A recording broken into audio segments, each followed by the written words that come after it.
guys, welcome back to Studio Lou. So today I actually have a thrift haul to share with you, and it's one from our recycling center that I was able to pick up outside, so I didn't have to like go in or break any lockdown rules or anything. Today I had a bunch of things that I had to donate to our thrift store. I had a bunch of like tiles. I'd started painting these big ceramic tiles for a project that I just abandoned, and then they were very heavy, so I needed to get rid of them and donate them.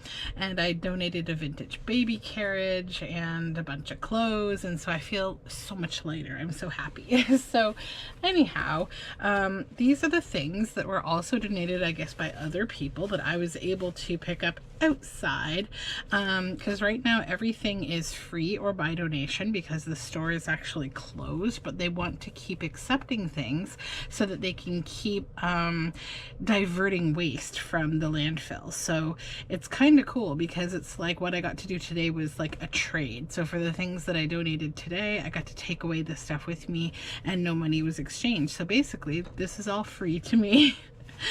So this is a really cool placemat with these lovely embroidered applique type things, and it looks almost like a project that someone was actually hand making, because this is what's left behind that didn't get embroidered. So it's actually a cool handmade piece. Then I found a bunch of these little books. So I really like these. This is John Donne, edited by John Hayward, The Penguin Poets. And they're all in these little like library style kind of like acetate sleeves. So this one is a penguin book, and it's from I'm guessing 64, because it's the last reprint that's mentioned. So yeah, and I thought it would be really cool, not for a journal because they are soft cover, but I thought, you know, you could use these as like a book plate on the front of a hardcover or a handmade book that you make. And I will use the acetate for something. I'll just leave it on the book for now. But then there's like the verses inside would be really nice to use. So yeah. And then same deal with this one, Robert Graves, Selected by Himself. And it again is a nice old kind of book. This one is I'm guessing like probably 65 of 68, so 1968. And W.H. Auden, The Penguin Poet, selected by the author, and probably around the same year.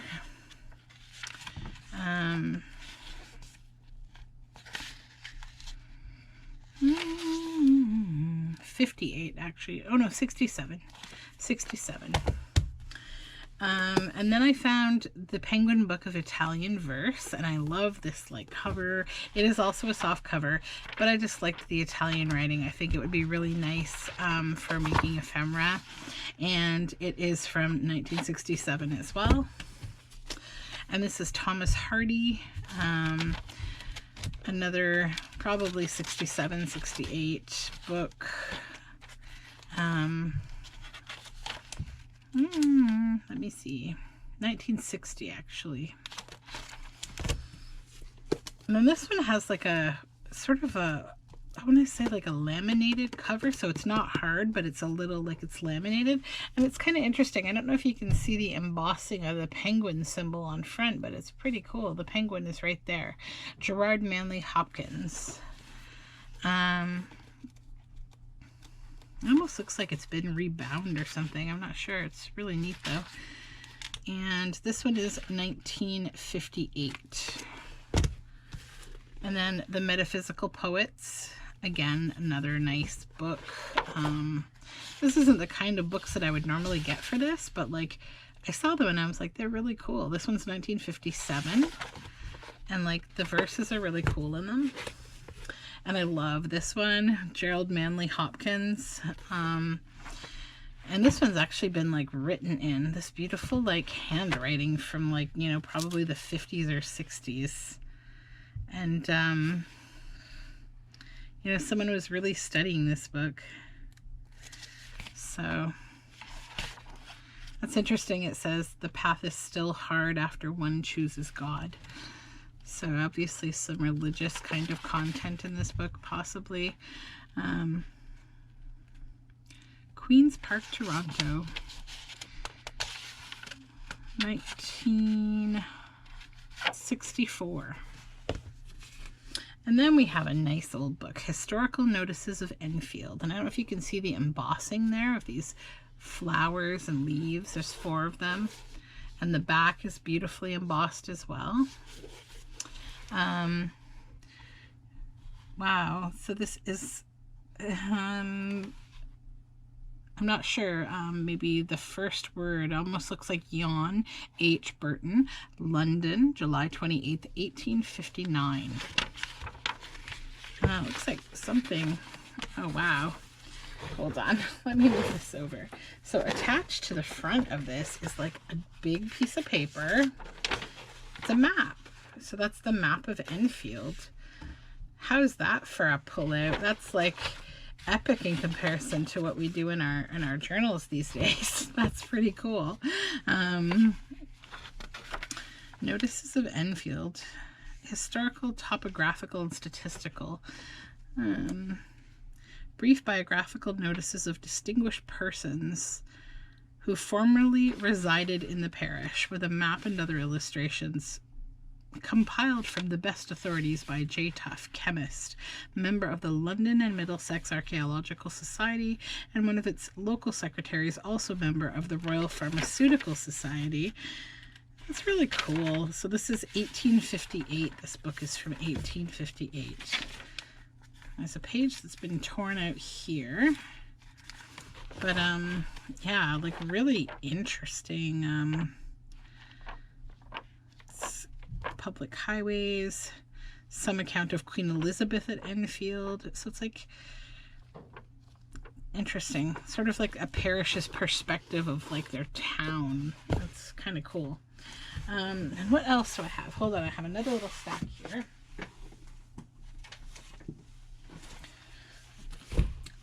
Then I found this illustrated guide to garden flowers, and it's a nice field guide.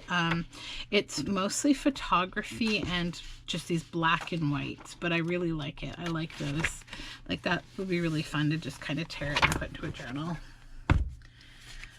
And then a golden guide to identification of the trees of North America. And this has the yummy like illustrations that I'm always looking for. And then a Peterson First Guides to Birds, again with like really great little illustration pages. And this is Always a Springtime, Poems of Hope and Renewal by Helen Steiner Rice. So the book itself is just like a nice plain cover. It would make a nice journal, but I got it because I really like the illustrations, and there are some verses inside that are pretty cool too. Like there's both illustrations and verses that are quite nice. Then the Victorian photograph album. I got this for making cabinet cards. It's just got really beautiful like imagery. So yeah, they'll make really nice cabinet cards.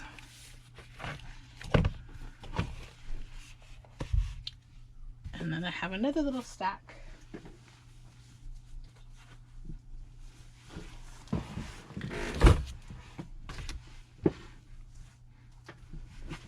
So good news is I found a Wuzzles book, which is good because I'm actually kind of hoarding like 80s kids toys and TV stuff right now for a journal series that I'm going to do. As you know, I probably, if you saw the videos, I've done Rainbow Bright journals. So I'm planning Wuzzles, Care Bears, Lady Lovely Locks. I'm planning a whole bunch of things. So I'm actually really happy to have found that. And then The Secret Garden. This is actually a coloring book, and I like using some of these pages in my journals because they're just really beautiful illustrations. I have sort of a precarious stack rocking around over here, so if you hear a clash, that will be what that is.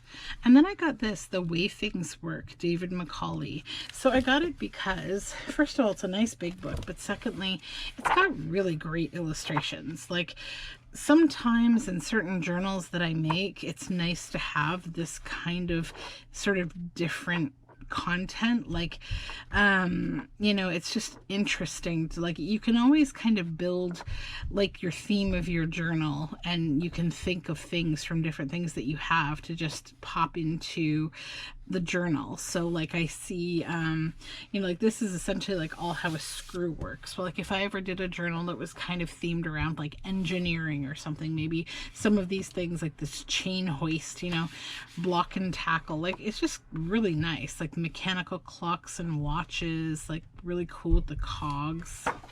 So yeah, lots of neat stuff in there. And then I found the Herb Bible. And it's got some great photography and illustrations, actually.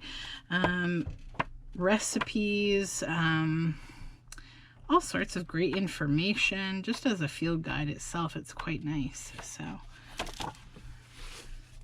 and then I found this. I'm not exactly sure what language this is. I don't know if it's potentially Dutch. I'm not going to try to guess because I don't actually know, but I like it because it's just got a really nice sort of, you know, like that, I don't know, European feel to it, which is really nice to find here in Canada. I think a lot of these would make really precious journaling cards just cut out, and this is actually like a board book. It's only like 4 pages, but it's like it's thick. It's like little, like double cardstock, but not quite like cardboard. And then I actually found the Vampire Cinema, this book. I grabbed it because, you know, I just made that vampire journal, and I was looking for vampire themed things when I was making the Release the Craft and Vampire journal, because I needed like some extra, you know, kind of things. So I thought, you know, I really love, there's some racy pictures in here. I really love the imagery in this book. There's some really cool illustrations that would make cool covers. So, anywho, I won't stay in this book because it's a little adult. I mean, it's an art book though. It's not like pornographic, so don't worry. Then I found this nice old golden book of Walt Disney's Bambi, you know, just to follow things up back to the land of innocence again here. So this one is from 1975, and the illustrations are so charming inside of it. It's just really sweet. Look at Bambi, so cute. And they're nice big pages, so yeah. And then I was very happy. My last thing I found was a Richard Scarry book that I don't have, the Great Big Air book. And you know, I love Richard Scarry. I've done a whole series of journals of Richard Scarry, and as I'm continually hoarding Richard Scarry books, I may end up doing another few journals of Richard Scarry. We'll see. But that is the outdoor thrift haul. So yeah, pretty awesome day. Everything was free for the trade of my donation. So that was a bonus, and that's what I have for you today, guys. So thank you so much for watching. I hope you have a wonderful night or day, whatever time you're watching this. All of my information is down in the description box below. Please subscribe, hang out with me here, leave me a comment, let me know that you've been watching my videos. I'd love to hear from you, and yeah, thanks.